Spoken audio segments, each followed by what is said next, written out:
Hello, నమస్తే అండి. శ్రీమతి మాదిరెడ్డి సులోచన గారి మీరైతే ఏం చేస్తారు నవల 4వ భాగానికి స్వాగతం అండి. అప్పుడప్పుడు విజయను చూసి అసూయపడేది. ఆమె చలాకీతనం, అందరితో కలిసి తిరగటం చూస్తే తాను అలా తిరిగినట్టుగా ఊహల్లో తేలిపోయేది. ఒక్క లలితమ్మ మాత్రం హృదయపూర్వకంగా తనని దగ్గరికి తీసుకొని ముద్దులు పెట్టేది. ఏమంటుందన్నయ్యా మా కోడలు అని నవ్వుతూ తండ్రిని అడిగేది. నువ్వు ఇష్టపడినా మానినా అల్లుడి చదువు కాగానే తెచ్చి ఇక్కడ వదిలేస్తాను. దానికి కరువైన తల్లి ప్రేమ నీ దగ్గర పొందుతుంది అనేవాడు తండ్రి.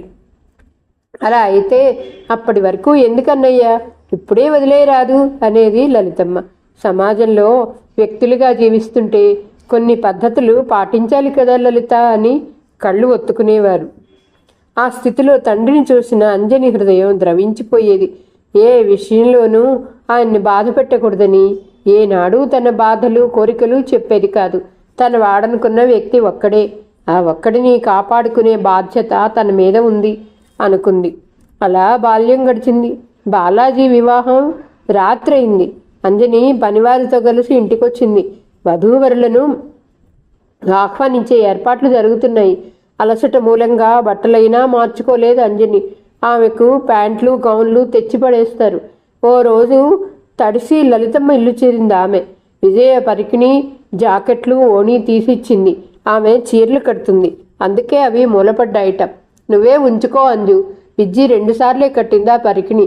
బ్లౌజ్ కుట్టిస్తాను అని ఇచ్చింది. సంపెంగ రంగుకు ముక్కు పొడవు రంగు బార్డర్ చూడగానే కళ్ళు చెదిరిపోతాయి. ముక్కు పొడవు రంగు జాకెట్టు, లైట్ గ్రీన్ ఓణి అవి దాచిపెట్టుకుంది. పెళ్లిక వేసుకుంది. తల్లి చంద్రహారాలు వడ్డాణం పెట్టుకుంది. చెవులకు రింగులు బాలే బుజ్జమ్మ, జూకాలుంటే పెట్టుకో అన్నది ఎలమంద భార్య. నాన్న, అమ్మకు జూకాలుండేవా అని అడిగింది. ఒక్క క్షణం కూతురి వంక చూచి మరుక్షణమే బయటికి నుంచి వెళ్ళి తెచ్చాడాయన.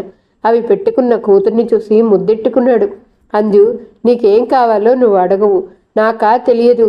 హైదరాబాద్ వెళ్ళగానే లలితను తీసుకెళ్ళి నీకు కావలసినవి కొంటాను హామీ ఇచ్చారు ఆయన. ఆ బట్టల్లో కమలమ్మ కంటపడితే ఏం ప్రమాదమో అని తప్పుకొని తిరిగింది. కాటేజీకి వస్తూనే నిద్రపోయింది. మర్నాడు ఆలస్యంగా లేచింది. తన నడుముకున్న వడ్డాణం, మెడలో చంద్రహారం తీసి బల్ల మీద పెట్టారు. ఎవరని చూస్తే పక్కన మంచం మీద తండ్రి నిద్రపోతున్నాడు. తిరుపతి వెంకన్న దేవుడా, మా నాన్నని మాత్రం చల్లగా చూడు అనుకుంది. గదిలో నుంచి బయటకు వచ్చేసరికి పెళ్లి కూతురు బాలాజీ కాఫీ తాగుతున్నారు. ఇప్పుడా లేవటం? బాలాజీ అడిగాడు. ఎవరు డార్లింగ్? పెళ్లి కూతురు పద్మ అడిగింది. మా నాన్న చాలా దయామయుళ్ళే, ఓ అనాథ పిల్లను పెంచుతున్నాడు. ఓ ఐసి, ముసలాయనైనా మీ నాన్న టేస్టుకు మెచ్చుకోవాలి అంది నవ్వుతూ. ఆ నవ్వు చూస్తే కంపరం ఎత్తింది అంజనీకి. పద్మ, అవేం మాటలమ్మా? మీ మామగారిని ముసలాయన అంటారా? ఆమె మీ మామగారి 2వ భార్య కూతురు అన్నది అప్పుడే అక్కడికి వచ్చిన కమలమ్మ. ఐసి, మా మామగారు మంచి రసికులేనే అన్నది. కానీ ఆమెకు అసూయగానే ఉంది. అంజనిని దగ్గరగా పిలిచింది. బాలాజీని భయపడుతూ వెళ్ళింది. రంగు సహజంగా ఉందా? బ్లీచ్ చేసుకున్నావా? ఏది, ఈ జడ నీదేనా? సవరం పెట్టారా? మై గాడ్, ఒరిజినల్ జడేనా? కనుబొమ్మలు దిద్దుకున్నావా? మై గాడ్, దిద్దినట్టున్నాయే. Rosy lips. ఈర్ష్యగా చూసింది. అక్కడ ముళ్ళ మీద ఉన్నట్టుగా ఉంది అంజనీకి. బాలాజీ, నా మాట వినరా? ఈ రాత్రికి రిసెప్షన్ అయ్యాక నీ ఇష్టం వచ్చిన చోటుకెళ్ళు. కమలమ్మ బతిమాలింది కొడుకును. What nonsense mummy. వాళ్ళు హనీమూను హైదరాబాదా అని తగవలాడుకుంటుండగానే అంజని అక్కడి నుంచి జారుకుంది. వారం రోజులు కాకపోవడమే పద్మ స్వభావం పూర్తిగా అర్థమైంది. బాలాజీ కంటే 4 ఆకులు ఎక్కువే చదివింది. అంజని చూడగానే ఏదో ఒకటి అనటం, చిన్న పొరపాటు పట్టుకొని నెత్తిన మొట్టికాయలేయటం చేస్తుంది. ఆ ఇంట్లో ఉండటం దుర్భరంగా ఉండేది అంజనీకి. తప్పదు. కోడలొచ్చాక పెత్తల్లి ప్రవర్తనలో చాలా మార్పు కనిపించింది. పద్మ అహంకారం ఆమెని కుంగదీసిందని అర్థమైంది. బాలాజీ చేసుకుంటే అన్న అనే భావనతో అందరూ ఊరుకున్నారు. పద్మ కూడా చిటికి మాటికి కసురుకోవటం, పనిపిల్లకు చెప్పినట్టుగా పని చెప్పటం పనివారికే ఇబ్బందిగా ఉంది. కమలమ్మ బాలాజీని ఎంత కసిరినా కోటేశ్వరరావు ముందు తగ్గి ఉండేవాడు. పద్మకి ఎవరి భయమూ లేదు. మామగారు హాల్లో ఉండగానే అంజని అని కేకేసింది. అంజని చదువుతున్న పుస్తకం పక్కన పెట్టి వచ్చింది. పిలిచారా వదినా? వదినా గిదినా అంటూ వరుసలు పెట్టక్కర్లేదు. పద్మ అని చాలు. నా ఎర్ర చెప్పులు పైనున్నాయి, తుడిచి పట్టుకురా అన్నది దర్పంగా. ఎదురు చెప్పలేని అమాయకురాలు అంజని పైకెళ్ళిపోయింది. అంజు, నువ్వు వెళ్ళి చదువుకో. ఆయన పైకి వెళ్ళి చెప్పులు తెచ్చి కోడలి కాళ్ళ ముందు పెట్టాడు. అంజని గదిలోకి వెళ్ళక మెట్ల గది గుమ్మల్లో నిలబడి తీక్షణంగా చూస్తుంది. మీరెందుకు తెచ్చారు? కమలమ్మ తీక్షణంగా అడిగింది. అంజు తెస్తే వేరు, నేను తీసుకొస్తే వేరునా? పర్వాలేదు అన్నాడు ప్రశాంతంగా. అతని హృదయం రగిలిపోతుందని తెలుసు. నేను మిమ్మల్ని తెమ్మలేదు, ఆ పిల్లను. పద్మ, మీ డిగ్రీలు కాల్చడానికా? అంజని అని పేరుంది, పిల్ల అంటావెందుకు? ఆమె ఎవరనుకున్నావు? నా జీవితం, నా ప్రాణం, నా ఆశయాలకు గమ్యం, నా ఆశయంకు పట్టుకొమ్మ. నీకు ఇష్టం లేకపోతే మాట్లాడకు, అంతేకాని అవమానించటం మంచిది కాదు అన్నాడు హెచ్చరికగా. డాడీ, ఆ దిక్కు మొక్కు లేని దాని కొరకు పద్మతో తగాదా పడుతున్నారా అంటూ బాలాజీ వచ్చాడు. బాలు, నీ హద్దులో ఉండు. అంజు దిక్కు మొక్కు లేనిదేం కాదు. తండ్రిని ఉన్నాను, నా సంపాదనలో సగభాగం ఆమెది. అండర్స్టాండ్ అరిచాడు. ఐసి, సగభాగం ఇస్తారా? పళ్ళు నూరారు బాలాజీ దంపతులు. ఏమనుకున్నాడో కానీ కోటేశ్వరరావు అంజన్ని హాస్టల్లో చేర్పించాడు. అక్కడ అంతే. ఆ అమ్మాయిలు ద్వంద్వార్థాలు వచ్చేలా మాట్లాడుకోవటం, నవ్వటం, వెక్కిరించటం చేస్తుండగా దిగులుగా బిక్కుమంటూ ఓ మూల నిలబడిపోయేది. నన్ను ముట్టకు, నా మాల కాకి కనిపించదే ఓ అమ్మాయి అడిగింది. హుష్, ఆ మూల ఉంది అంది ఇంకో అమ్మాయి. నా మాల కాకి అనేది తనకు పెట్టిన ముద్దు పేరుని గ్రహించటానికి అట్టే కాలం పట్టలేదు అంజనికి. నిట్టూర్చి ఊరుకోవటం తప్ప మరింకేం మాట్లాడలేకపోయింది. కానీ కొన్ని రోజులు వెక్కిరించి తన జోనికి రావటం మానేశారు అమ్మాయిలు. కానీ అడగకుండా తన బట్టలు, వస్తువులు తీయటం మాత్రం మానలేదు. తను తగదా పెట్టుకునేది కాదు. అంజు, హర్ష మద్రాసు చదువుకోవటానికి వెళ్తున్నాడు, లలితత్త భోజనానికి రమ్మంది అని తండ్రి జీపు తెచ్చాడు. ఈరోజు తన మనసులో హర్ష రూపం హత్తుకుపోయిన రోజు. అతని స్నేహితులు వచ్చారు. నాకు సాగర్లోనే ఆలస్యమైందమ్మా, అబ్బాయికి స్నేహితులకు వడ్డించలేకపోయావా అన్నాడు కోటేశ్వరరావు తన తండ్రి. కోడలు ముఖ్య అతిథి అన్నయ్య అన్నది లలితమ్మ. భోజనాలైనంతసేపు ఒకరిని ఒకరు దొంగచూపులు చూసుకుంటూ గడిపారు. అదో మధురమైన అనుభూతి. అందరూ డాబా దిగొస్తుంటే మెట్ల మీద గట్టిగా అతని చేయి గిల్లాడు. కెవ్వుమంది తను. అందరూ ఏమైందంటూ వచ్చారు. ఏమైంది? గండు చీమలున్నాయి, కుట్టిందా అంటూ అమాయకంగా ఆరా తీశాడు శ్రీహర్ష. అమ్మో, గొప్ప యాక్టర్ అనుకుంది మనసులో, గిల్లిన చోట రాసుకుంటూ. విద్యమ్మ, కాస్త మందువేవే తల్లి అన్నది లలితమ్మ. అక్క పూర్తి డాక్టర్ కాదు అంటూ అల్లరిగా అంజని వంక చూశాడు. అంజని గుండెలు వేగంగా కొట్టుకున్నాయి. తను గనక చేయి తీస్తే గిల్లినట్టు తెలుస్తుంది ఎలా? అయ్యగారు అంటూ ఎలమంది వచ్చి పెత్తల్లి పడిపోయిందని చెప్పాడు. అందరూ ఆదరాబాదరాగా వెళ్ళారు. అప్పటికే ఆమె స్థితి మిణుకుమంటున్న దీపంలా ఉంది. అందరినీ ఒక్కసారి చూసి ఆఖరి శ్వాస పీల్చింది కమలమ్మ. ఆమె మరణంతో బాలాజీ మరింత విజృంభించాడు. తండ్రి బయటే గడిపేవాడు. సెలవులు వస్తే తనతో దూర ప్రయాణాలు చేసేవాడు. ఒకసారి ఢిల్లీ అంతా తిప్పి చూపాడు. మరోసారి బాంబే తీసుకెళ్లాడు. దాదాపు భారతదేశంలోని ముఖ్య స్థలాలన్నీ తిప్పాడు. ఒక్క బెంగళూరు, మైసూరు తప్ప. నాన్న, బృందావన్ గార్డెన్ వెళ్దాం అన్నది. నువ్వు శ్రీహర్ష వెళ్తారమ్మా అన్నాడు నవ్వుతూ. పో నాన్న అంటూ నవ్వుతూ పారిపోయింది. శ్రీహర్ష ఉత్తరాలు రాస్తే ఊరించి తనకు చెప్పేవాడు తండ్రి. అంజు, మీ ఇంటికి ప్లాన్ అమ్మా. ఓ రోజు బ్లూ ప్రింట్ తీసుకుని వచ్చాడు తండ్రి. ఈ ఇల్లేమిటి నాన్న ఆశ్చర్యంగా అడిగింది. అప్పుడు తను ఫైనల్ ఇయర్లోకి వచ్చింది. మరి నా బంగారు తల్లి అద్దె ఇంటికి కాపురానికి వెళ్తుందా? మీకోసం ఇల్లు కడుతున్నానమ్మా. ఈ సంవత్సరంతో మీ ఇద్దరు చదువులు అయిపోతాయి అన్నాడు. ఆ రోజు నుండి గాలిలో తేలిపోయింది. తనకంటూ ఓ ఇల్లుంటుంది, తనకే సొంతం. కమలా సదన్లో చేసినట్టు అవమానం చేయరు. బాలాజీ మూడ్స్ గమ్మత్తుగా ఉంటాయి. ఇష్టం వచ్చినట్టు ప్రవర్తిస్తాడు. అతనికి అంజని గదే బాగుంటుంది. నెలకోసారైనా గదులు మారుతుంటారు. తండ్రి అనుకున్నట్టే ఇల్లు పూర్తయింది. ఇద్దరి పరీక్షలు అయ్యాయి, రిజల్ట్స్ కూడా వచ్చాయి. అప్పుడే ఇల్లు కూడా పూర్తయింది. పెళ్లి పనులు చకచకా సాగాయి. మీరు పెద్దలు అనుకున్నారు, అబ్బాయి ఇష్టం ఏమిటో కనుక్కున్నారా అని కొందరు పెద్దలు సలహా ఇచ్చారు. అప్పుడే తన గుండెల్లో సన్నని మంట బయలుదేరింది. నిజమే, కానీ తండ్రికి చెప్పే ధైర్యం లేదు. బట్టలు, నగలు కొన్నారు. అన్నీ విజయ ఎన్నుకుంది. పెళ్లికి 2 రోజుల ముందు వచ్చాడు శ్రీహర్ష. అతన్ని తీసుకెళ్లి బట్టలు కొనిపెట్టాడు తండ్రి. బాబు, నాకు తోచినవి ఇవి. నీకేం కావాలో అడిగి తీసుకో. వచ్చే నెలలో కారు వస్తుంది. బాంబేలో ఎవరో టయోటా కరోలా అమ్ముతారట, అది చూడమన్నాను. ఆలస్యం అవుతుందనుకుంటే ఫియట్ కొందామన్నాడు.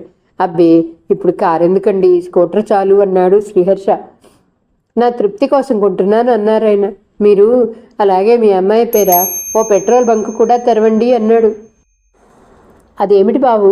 మరేమిటి మామయ్య, కారు మీరిచ్చినా పెట్రోల్ పోసుకునే స్తోమత ఉండాలి కదా. గలగలా నవ్వేశాడు శ్రీహర్ష. అందిని, కాఫీ తీసురామ్మా. తండ్రి కేక విని ఎలమందతో కాఫీ పంపింది. మీ అమ్మాయి బురకా వేసుకుందా మామయ్య? శ్రీహర్ష అడగటం వినిపించింది. పెళ్ళంటే సిగ్గు కదా బాబు, అందులో అంజు భయస్త్రాలు అన్నాడు తండ్రి. అయితే ఈ ఉంగరం తన కోసం మద్రాసులో కొన్నాను, తనకివ్వండి అనటం వినిపించింది. ఆమెకు వెళ్లాలో మానాలో తెలియలేదు. తండ్రి లోపలికి వచ్చి బలవంతంగా హాల్లోకి పంపాడు. కళ్ళెత్తి చూడాలంటే భయం. కాళ్ళు తడబడ్డాయి. కళ్ళెత్తి చూడు, నేను రాక్షసులా కనిపిస్తున్నానా? కళ్ళెత్తి అతని కళ్ళల్లోని ప్రేమారాధనకు కరిగిపోయింది. వెళ్ళతని పక్కన కూర్చుంది. ఇదిగో ఉంగరం. చిన్న నీలం రంగు పెట్టె తీసి అందించాడు. చెయ్యి చాపింది. అతన్ని నవ్వేశాడు. దగ్గరగా జరిగాడు. ఇంత ట్యూబ్లైట్తో కాపురం ఎలాగో చనువుగా వేలికి తొడిగాడు. ఆ చేతిని సున్నితంగా పెదవులకు తాకించుకుని వదిలేశాడు. అప్పుడు చూసింది, ఎరుపు రంగు బ్యాండ్ పైన నీలం ఆకుపచ్చ అక్షరాలు ఏఎస్ తను వేసుకున్నట్లున్నాయి. ఒకటి తన పేరులో మొదటక్షరం, రెండవది శ్రీహర్ష పేరులోది. అవి రెండూ పెనవేసుకున్న తీరు చూస్తే ఆమెకు ఆనందం కలిగింది. గబగబా లేచి గదిలోకి పారిపోయింది. అంతటి అమృతమూర్తి హృదయంలో ఎంతటి విషం నిండిపోయింది. తనేం చేయాలి, తనేం చేస్తుంది ఆలోచిస్తూ కూర్చుండిపోయింది. గణగణమని ఫోన్ మోగటంతో ఈ లోకంలోకి వచ్చింది అంజని. కళ్ళొత్తుకొని వెళ్ళి ఫోన్ తీసింది. హలో నాన్న, నేనే, మీకు చెప్పిపోదామని. పర్వాలేదు, వెళ్ళిరండి. ఆయన బయటికి వెళ్ళారు. అవసరం లేదు. అవసరం అనుకుంటే అలాగే తీసుకుంటాను. ఇక్కడికి దొరకనివి అహ్మదాబాద్లో ఏం దొరుకుతాయి? మీ ఇష్టం. తండ్రి ఫోన్లో మాట్లాడుతున్నాడు. అర్జెంటుగా అహ్మదాబాద్ వెళ్లాల్సిన పని పడిందిట. తమకు సెండ్ ఆఫ్ ఇవ్వలేదని బాధపడుతుంటే దుఃఖం ముంచుకొస్తుంది. శాపగ్రస్తుడేమో తన తండ్రి. ఒక్కనాడు శాంతిగా ఉండటం చూడలేదు. తన దుఃఖం ఒంటరితనం మర్చిపోవాలని ఎన్నో అసోసియేషన్స్తో సంబంధాలు పెట్టుకున్నాడు. ఈనాడు తెంచుకోవాలన్నా కష్టమే. బయట చిరపరిచితమైన చిరుబురులాడే కంఠం వినిపించింది. ఆవిడ గారు వచ్చారా? పద్మ కొంతది. కాదు, ఆయన గారితో కలిసి వచ్చిందన్నాడు బాలాజీ. పెళ్లికి ముందే కొంపకట్టాడు. పని మనిషిని పంపాడు. మళ్ళీ ఇక్కడేం పనిట? ఏమో, వెళ్ళి అడుగు. కొంపలకు సామాన్లు ఉండొద్దు అన్నాడు. మనం వెంటనే డాక్టర్ దగ్గరికి వెళ్దాం పదా అన్నది ఆమె. అంజనికి అర్థమైంది. వదిన గారు పిల్లల కోసం తిరిగిన డాక్టర్ లేడు, వెళ్ళని దేవస్థానం లేదు. మొదట మాత్రలు వాడారు. 2 సంవత్సరాల నుంచి పిల్లల కోసం తిరుగుతున్నారు. ఇంకా నయం, హర్ష ఉంటే ఎంత గొడవ జరిగేదో. వాళ్ళతో తనకేమిటి? తన భర్త తనతో ప్రేమగా ఉండాలి. దానికి తనేం చేయాలి ఆలోచిస్తూ కిందికొచ్చి కాఫీ తాగింది. పనమ్మాయి కొడుకు గట్టిగా పాఠం చదువుతున్నాడు. ధైర్యే సాహసే లక్ష్మి అంటూ పనమ్మాయి కొడుకు గట్టిగా పాఠం అప్పచెప్తున్నాడు. పని మనిషికి చదువురాదు, అయినా పాఠం అప్పచెక్కింటుంది. వాడు తప్పు చెప్పడంలా, అయినా మళ్ళీ చెప్పమంటుంది. వాడు బిక్కమొహం వేసుకుంటున్నాడు. మా సార్ ఇలాగే చెప్పారమ్మా, ధైర్యం సాహసం లక్ష్మీదేవిని ప్రతిబింబించాలని. అవి ఉంటే అన్నీ ఉన్నట్లే. అట్టానా? ఆయన అడుగుతులే. అంజని వెళ్ళి కుర్రాన్ని పంపించింది. వాడు పరిగెత్తాడు. ఏమిటే, వాడు చెప్పింది నిజమే, మళ్ళీ చదువు అంటావేమన్నది కాస్త కోపంగా. ఏం చేయనంజమ్మా, మాకు ప్రైవేట్ చెప్పించే పైసలున్నాయా? ఇట్టా చదివిస్తేనన్నా నోటికొస్తుందేమోనని ఆశ అన్నది కడిగిన గిన్నెలు తెచ్చి లోపల పెడుతూ. అంజని వెనక్కు తిరిగింది. అల్లుడేడమ్మా, 16ల పండుగ చెయ్యరా? ఈ ఇంట్లో ఆడదిక్కు లేదు. మీ అత్తగారికి ఏమైంది అని అడుగుతున్నా జవాబు చెప్పాలనిపించలేదు. ఆమె బుర్రను ఒకే ప్రశ్న తొలుస్తున్నది. భర్తను ఎలా తన వాడిగా చేసుకోవాలి? ధైర్య సాహసే లక్ష్మి. ఆ ధైర్యం కావాలి. ఎలా వస్తుంది? బజార్లో దొరికేదా కొనుక్కు రావటానికి? ఆమె ఆలోచిస్తూ కూర్చుంది. అప్పుడే హడావిడిగా విజయ్ వచ్చింది. అంజు ఆమె గొంతులో జాలి ధ్వనించింది. మీరా వదిన, పైకెళ్దానండి. విజయ్ని తీసుకెళ్ళింది. అప్పటి వరకు పడిన ఆరాటం ఆవిరైందేమో అన్నట్లు ఆమె కాళ్లపై పడింది. చచ్చా, ఇదేం పని? కోపంగా లేపింది విజయ. లేచి కళ్ళు తుడుచుకుంది. విజయ్ కూర్చున్నాక ఆమె పక్కన కూర్చుంది. అంజు, ఆడదంటే కాళ్ళ వేళ్ళ పడటం కాదని నువ్వు గ్రహించాలి. ధైర్యంగా ఉండాలి. ఇందాక శ్రీహర్ష వచ్చాడన్నది. బేలగా చూసింది అంజని. అతను ఆవేశంలో ఉన్నాడు. నేను ఏం మాట్లాడినా మళ్ళీ తన విషయాలు చెప్పను అన్నాడు. హోటల్ సరోవర్లో ఉంటున్నాడు. నువ్వే వెళ్ళి తేల్చుకో అన్నది. నేను తేల్చుకోవాలా? నా మాట వింటాడా అన్నది దిగులుగా. అంజు, ఇది నీ జీవిత సమస్య. నీ తండ్రి నిర్దోషిని నిరూపించే బాధ్యత నీపై ఉంది. నేను నిలదీస్తే మూడో వ్యక్తిని అవుతాను. నాకు నాకు నిలదీయటం రాదు. ఆ బేలతనమే వద్దంటున్నాను. నిన్ను వెళ్ళి పోట్లాడమంటం లేదు. అతని ఆరోపణలకు ఆధారం చూపించమను. అర్థం లేని నిందలు ఆరోపిస్తే తనేం చేస్తాడో నిలదీ అన్నది. నాకు నాకు భయం అన్నది అమాయకంగా. అంజు! విజయ్ కోపంగా లేచింది. కళ్ళు ఎర్రబరి పిరికిగా, రోజు చస్తే బతుకు కంటే ఒక్కసారి చావటం మేలు. ఎవరో నీ గురించి ఎందుకు మాట్లాడతారు? నీ జీవితం ఎందుకు బాగు చేస్తారు అంటూ 2 అడుగులు వేసింది. అది కాదు వదిన. ఏది కాదు? వాడు కొడతాడా? అతను ఆరోపించిన నేరం నిరూపించమని అడుగు. అసలు నిన్నంత పిరికి దానిలా పెంచిన మావయ్య నానాలి అన్నది గది బయటకు వస్తుంది. నా మాట విను వదిన. ఇప్పుడు కాదు. నేను ఎదురుపడగానే మీరు చదువుకున్న వారే ఎవరో అనామకుడు చెప్పిన మాటలను ఆధారం చేసుకుని నన్ను హింసించటం న్యాయమా, సంస్కారమా అంటూ విరుచుకుపడిన నాడు మాట్లాడతాను అని 2 మెట్లు ఒకేసారి దిగింది విజయ.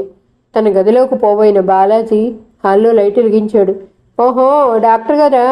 సంతానం కలగకపోవటం ఎవరి లోపం అంటారండి అన్నాడు. వెటకారమో నిజాతీయో తెలియదు. బాలాజీ, సారీ బావా, రేపు వెంగళరావు నగర్లో నాకు ఇల్లు క్లినిక్ ఉన్నాయి. కన్సల్టేషన్ ఫీజు 25 రూపాయలు. తేవటం మర్చిపోకు. హాయ్ పద్మ అని చకచకా నడిచి వెళ్ళిపోయింది ఆమె. అంజని కళ్ళు పెద్దవి చేసి చూసింది. ఆ ఇంట్లో అంత మాట బాలాజీని పద్మను తండ్రి కూడా అనటం ఎరగదు తాను. నిజంగా ధైర్యస్తులను ఎవరూ శాసించలేరు. విజయ్ ఎందుకు వచ్చింది? బాలాజీ తీక్షణంగా అడిగాడు. నాన్న కొంప కట్టించినా కొంపలోకి తినుబండారలేక నేను వచ్చాను. ఉపవాసం ఉండి కాపరి చేయవని ఉపదేశించడానికి వచ్చింది అన్నది విసురుగా. చకచకా గదిలోకి వెళ్ళిపోయి రాబోయే తుఫాను ఎదుర్కోవడానికి సిద్ధపడింది. అరగంట గడిచినా ఎవరు రాలేదు. ఆ సంఘటనతో ఆమెకు కొంత ధైర్యం వచ్చింది. ఒక నిర్ణయానికి వచ్చి సరోవర్కు ఫోన్ చేసింది. రిసెప్షనిస్ట్ పేరడిగి మాట్లాడితే ఆయన లేరని చెప్పింది. మరో అరగంటగా ఫోన్ చేసింది. ఈసారి అంతే, లేరని చెప్పించాడు. అతను కావాలనుకునే లేడని చెప్పిస్తున్నాడని అర్థమైంది. ఏం చేయాలో తోచలేదు. రాత్రంతా అశాంతంగా గడిపింది. భోజనం చేయలేదు. ఆ ఇంట్లో ఒకరి విషయాలు ఒకరు పట్టించుకోరు కాబట్టి సరిపోయింది. 5 గంటలకు లేచి త్వరగా తయారై బయటకొచ్చి ఆటో ఎక్కింది. ఆటో కంటే ముందు హృదయం పరిగెత్తింది. డబ్బులిచ్చి పైకెళ్ళి బెల్గొట్టబోయింది. తలుపు తెరుచుకుంది. అక్కడ అంజని చూసి అతడు తెల్లబోయాడు. అంజని కాళ్ళు వణుకుతున్నాయి. నోరు తడిచేసుకుంది. మీ కాళ్లపై పడి కాపురం చేస్తానని దేవరించటానికి రాలేదు. ఒక్క విషయం మాట్లాడాలని వచ్చాను అన్నది. తన ధైర్యానికి తానే ఆశ్చర్యపోయింది. అతను మౌనంగా దారి వదిలాడు. ఆమె గదిలోని సిగరెట్ పీకలు చూసి ఆశ్చర్యపోయింది. మీరు సిగరెట్ కాలుస్తారా? నిన్ననే ప్రారంభించానన్నాడు. చకచకా ఫోన్ దగ్గరికి వెళ్ళి టీలు పంపించి దాంతోపాటు గది తుడవటానికి మనిషిని పంపమని ఆదేశించాడు. Just a minute. అతను బాత్రూంలో దూరాడు. ఆమెకు సిగరెట్ పీకలను చూస్తే శరీరంలోని అణువణువు వెదజల్లినట్టయింది. తన వివాహం మూలంగానేగా ఈ విపత్తు సంభవించింది. రేపు తాగుడు నేరుస్తాడా భర్త? అతని ప్యాంటు షర్టు హ్యాంగర్కి తగిలించింది. సిగరెట్ పెట్టె అగ్గిపెట్టె తెచ్చి కిటికీలో నుంచి గిరాటేసింది. పనివాడొచ్చి గది శుభ్రం చేసి నీళ్లు తెచ్చిపెట్టాడు. బల్లకి 2 వైపులా కుర్చీలేసింది. బాత్రూంలో నుండొచ్చిన శ్రీహర్ష ఒక్క నిమిషం మెడవంక జాకెట్ కింది భాగం వంక చూశాడు. మెల్లగా వంగాడు. మెడ చుంబించటానికి 2 వరుసల గొలుసున్న పలకలో కే రావు అన్న అక్షరాలు కనిపించి రిటార్గా అయ్యాడు. సోప్ వాసనతో పాటు ఊపిరి పీల్చిన శబ్దం వినిపించేసరికి ఇటు తిరిగింది. ఇద్దరు ఒక్క క్షణం ఒకరినొకరు చూసుకున్నారు. అంజనికి అతని హృదయంలో తలదాచుకుని మనసులోని అశాంతి ఆవిరయ్యే వరకు ఏడవాలనిపించింది. అప్పుడే తలుపు తీసుకుని టీ తెచ్చాడు సర్వర్. అంజని వెళ్ళి అవతల కుర్చీలో కూర్చుంది. టీ బల్ల మీద పెట్టి వెళ్ళాడు సర్వర్. అంజని కప్ అందుకొని అతనికి ఇచ్చింది. అతను మౌనంగా అందుకున్నాడు. తను ఇవ్వాలని తెలిసినా ఇవ్వలేకపోయాడు. తన నిశ్చయం దృఢంగా ఉండాలి. మౌనంగా తను టీ అందుకొని తాగింది. విజయ్ చెప్పిన మాటలు ఒకసారి మననం చేసుకుంది. Thanks for the tea. మా నాన్నపై ఆరోపించిన నేరానికి ఆధారం ఉందా అడుగుతుంటే గొంతు ఉడికింది. అతను టీ కప్పు కింద పెట్టి అటు ఇటు వెతికాడు. మీ సిగరెట్ ప్యాకెట్ అగ్గిపెట్టా పారేశాను. నా వల్ల మీకు ఎలాంటి కష్టం కలగదని హామీ ఇస్తున్నా. విడిపోయే స్థితే వస్తే నేరం నా మీద వేసుకుంటాను. దయచేసి మీరు ఈ అలవాట్లకు బానిస కావద్దు. గొంతు వణుకుతుంది. నేను అబద్ధాలాడి మీ జీవితాలతో ఆడుకున్నానా అని కాస్త రోషంగా అడిగాడు. కాదు, మా నాన్న చాలా కష్టపడి పైకొచ్చిన వ్యక్తి. అతనంటే గిట్టని వాళ్ళు ఎందరో ఉంటారు. అబద్ధాలు చెప్పొచ్చుగా అన్నది ధైర్యం కూడా తీసుకుని. ఒక హత్య కాదు, ఒక హత్యను దాచే ప్రయత్నంలో మరొక హత్య చేశాడు. అన్నం పుణ్యం ఎరిగిన వ్యక్తిని జైలుకు పంపారు అన్నాడు ఆవేశంగా. అంత ఆవేశం ఎందుకండి? మీకు ఎవరో చెప్పుంటారు. నాకు మరో రకంగా చెప్పొచ్చు. చెప్పిన వారే హత్య చేసి మా నాన్నపైకి తోశారంటాను అన్నది కాస్త రోషంగా. అంటే ఆధారం ఉండవద్దు అన్నాడు తేలికగా. అదే నేను అడుగుతున్నాను. మా నాన్న దోషి అని నిరూపించే ఆధారాలు చూపించండి. మిమ్మల్ని ఏమీ అడగను. మా నాన్న చేసిన నేరానికి ఆయన కూతురు నేను శిక్ష అనుభవిస్తాను అన్నది. ఎంత గంభీరంగా ఉండబోయినా దుఃఖం తన్నుకొచ్చింది. I'm sorry Anjani. నిన్ను ఇలా బాధ పెడుతున్నందుకు నేను ఎలా కుమిలిపోతున్నానో నీకు తెలియదు. మీ నాన్న బదులు జైలుకు వెళ్ళిన వ్యక్తి తిరిగొచ్చాడు. కలుసుకుందామా అన్నాడు. తప్పకుండానండి. నిజాలు తెలిస్తే తప్పు చేసిన వారు దండింపబడతారన్న తృప్తి జీవితాంతం మిగిలిపోతుంది అన్నది. అతను లేచి బట్టలేసుకుంటున్నాడు. ఈ అజ్ఞాత వ్యక్తి ఎవరు? తమ జీవితంలోకి ప్రవేశించకపోతే ఎంత హాయిగా, ఎంత మధురంగా, ఓ శృంగార కావ్యంగా గడిచేది. గాఢంగా నిట్టూర్చింది. భర్తను పరాయివాడిగా దూరంగా ఉంచటం తనకు చేత కావట్లేదు. తను బండరాయా? అతని ముఖం చూస్తే రాత్రి ఏం తిన్నట్టు అనిపించలేదు. మంచో చెడో అతని తోడే ముడిపన్ను ఉన్నాయి అని అనుకుంది. నాకు ఆకలిగా ఉందన్నది. అతను ఒకసారి ఆమె వంక చూసి వెళ్ళి టెలిఫోన్ చేసి టిఫిన్కి ఆర్డర్ చేశాడు. అదేమిటి ఒక్క ప్లేట్ చేశారు?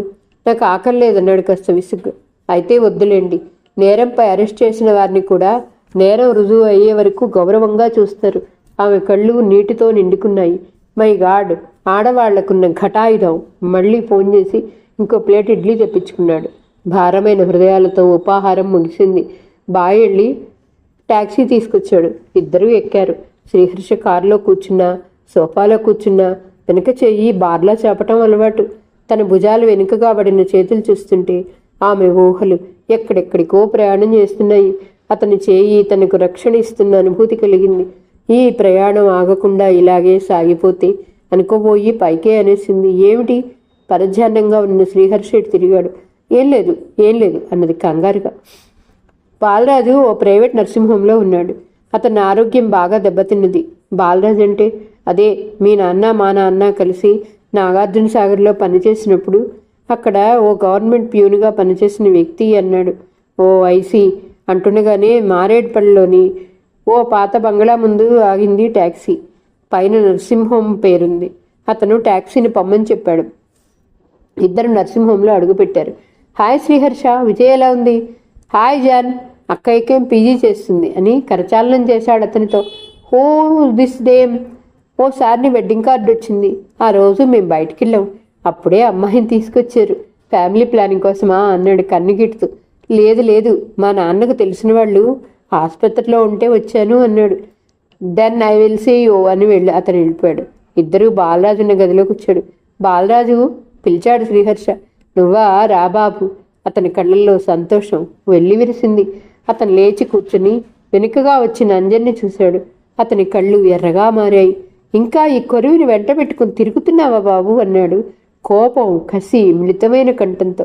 అవును బాలరాజు, ఆమెకు నీ నోటి నుండి వింటే గాని నిజం నమ్మదట, అందుకని తీసుకొచ్చాను అన్నాడు స్టూల్ లాక్కొని దగ్గరగా. అక్కడ ఉన్న కుర్చీలో కూర్చుంది అంజలి.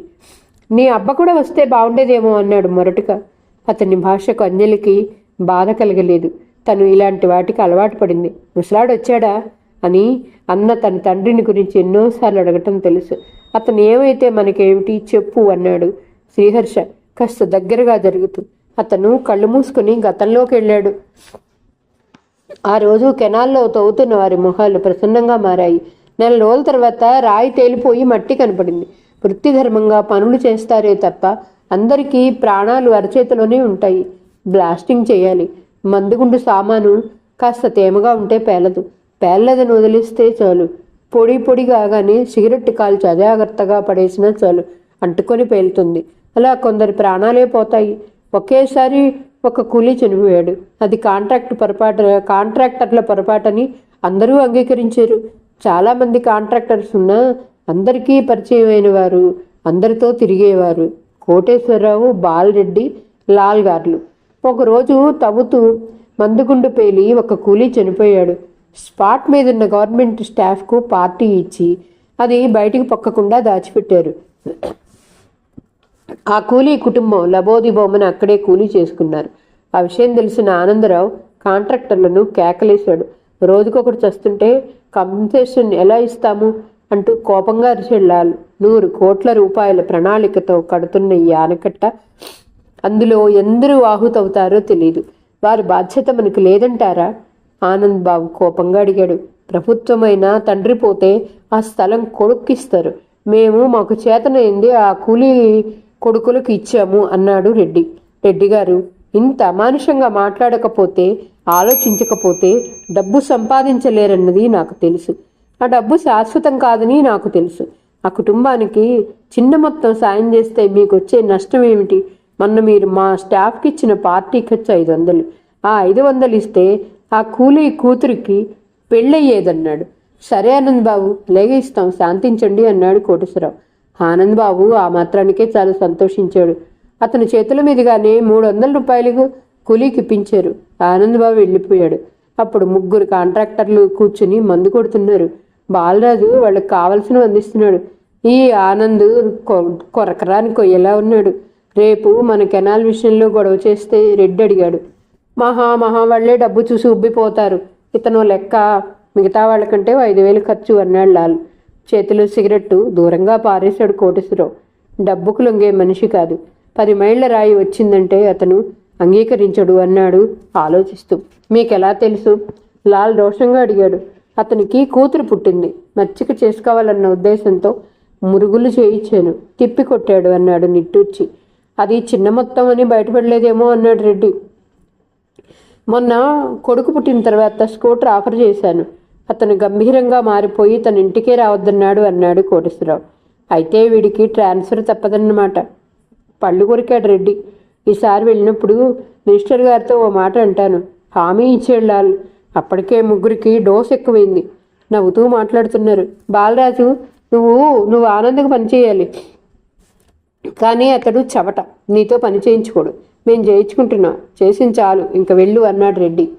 బాలరాజు బతుకు జీవుడాన్ని బయటపడ్డాడు. అతనికి తనకు తెలిసిన వార్త ఆనంద్కు తెలియజేయాలనుంది. అందరిలో ఆయనే అందరినీ సమంగా చూస్తాడు. ప్రతి వారిని గౌరవించి మాట్లాడతాడు. సూపర్వైజర్ అందరినీ అడ్డగాడిదలు, రాస్కెల్స్ అని పిలుస్తారు. ఆనంద్ అంటే అందరికీ గౌరవం. ఏ కూలీకి దెబ్బ తగిలినా దగ్గరుండి కట్టిస్తాడు. బాలరాజు వెళ్ళేసరికి ఆనంద్ కొడుకు కూతురుతో ఆడుకుంటున్నాడు. ఆయన సైటు మీద నిరంకుశంగా పనిచేయించే ఇంజనీరు, ఇంట్లో ప్రేమమూర్తి అయిన భర్త, అనురాగమూర్తి అయిన తండ్రి. రా బాలరాజు, ఏమిటి తీరిక దొరికింది? తల్లి, పాయసం ఉండాలి మన బాలయ్యకు అన్నాడు. ఆయన దగ్గరున్న చనువు వల్ల అక్కడున్న మోడాలు అక్కుని కూర్చున్నాడు. లలిత కప్పులో పాయసం పోసి తెచ్చింది. ఏం బాలయ్య, బొత్తిగా కనిపించటం లేదన్నాడు. ఏమిటి ఆనందబాబు, మరీ ఇంత సత్యకాలం మనుషులైతే ఎలా? మీకు పనిచేయవలసిన వాడిని వాళ్ళ తాత జాగిరా అన్నాడు. బాలరాజు, నీకు దమ్ములుంటే ఎదిరించి పనిచేయలేనని చెప్పు, ఆఫీస్ వేళల్లో వచ్చి వెళ్ళు అన్నాడు కొడుకును ముద్దాడుతూ. వీళ్ళు మీలాంటి ఇంజనీర్ గారిని ట్రాన్స్ఫర్ చేయించాలని చూస్తున్నారు, నన్ను బతకనిస్తారా అన్నాడు బాలరాజు. ఆ సంగతి నాకు తెలుసు బాలరాజు, ప్రభుత్వ యంత్రాంగందే పొరపాటంతా. ఒక్కొక్క ఇంజనీరు చిన్న జీతాలతో ఆస్తులు ఎలా సంపాదిస్తున్నారో ఆరా తీయాల్సిన అవసరం లేదా? అదంతా బాగానే ఉందయ్యా, మీరొక్కరూ మడిగెట్టుకుంటే మీకు సన్మానం చేస్తారా? రాజు, మనం ఏ పని చేసినా ఒక ఆశయంతో చేయాలి, కానీ ఎవరో పొగుడుతారన్నది కాదు. ఈ సైటులో పనిచేసే ఉద్యోగులతో నిశ్చింతగా నిద్రపోయేది ఒకళ్ళో ఇద్దరు. లంచం తీసుకున్నాక ఆ భయంతో తాగుడు అలవాటు చేసుకుంటారు అన్నాడు నిర్లక్ష్యంగా. అది కాదు బాబు, నలుగురు నడిచిన దారిలో మనము నడిస్తే. నాకు నాగార్జున సాగర్ పుట్టిల్లు కాదు, నాకు ఎక్కడైనా ఒకటే అన్నాడు తేలిగ్గా నవ్వుతూ. అక్కడ ఇలాంటి వారే ఉంటారు బాబు, ఉండని, మన నిజాయితీ మనకు రక్ష అన్నాడు నమ్మకంగా, ఆత్మవిశ్వాసంతో. ఆ రాత్రి బాలరాజు, కాంట్రాక్టరు, మిగతా ఇంజనీర్లు, సూపర్వైజర్స్ కలిసి చేసుకున్న పార్టీ చూశాడు. అందరూ ఆనందంగా ఉన్నారు. ఒక్క ఆనందబాబు లేడు. అది అపశకునంగా తోచింది. ఎవరు చేస్తారు ఈ పని? ఒక అతను అడిగాడు. ఇంగ్లీష్లో మాట్లాడండి, రెడ్డి ముద్దగా అన్నాడు. మనకు ₹1,00,00,000 సగం దక్కాలంటే ఎవరో ఒకరు చేయక తప్పదు రామనాథం గారు. కోటేశ్వరరావు గారు చేస్తారన్నాళ్ళు. అవును, అతనికి సన్నిహితులు మీరు. అనుమానించటానికి ఆస్కారం ఉండకూడదు అన్నారు మరికొందరు. ఏమిటిది అంటూ అడగబోయిన బాలరాజు తను వాళ్లకొక నౌకరు, అడిగే హక్కు లేదనుకుని బయటకు వచ్చాడు. ఆ రాత్రి జీపు డ్రైవరు, బాలరాజు కలిసి తాగారు. ఆ ఆనందబాబు పిచ్చోడురా, ₹50,000 ఇచ్చేదా? అతన్ని ఏం చేయమన్నారు? రాయి ఉన్నదంట, రాయమన్నారు. అందరు ఆఫీసుల కంటే గొప్పోడా? ఆనందబాబుపై ఏదో కుట్ర పన్నారని తెలుసు. ఏమిటన్నది బాలయ్యకు తెలియదు. అతని మనసంతా ఆరాటంగా ఉంది. ఈరోజు కథ ఇంతటితో సమాప్తమండి. మరలా తర్వాయి భాగంతో కలుద్దాం. నా కథ మీకు నచ్చితే please like, share, subscribe and comment. ఉంటానండి. పద్మావతి చావలి.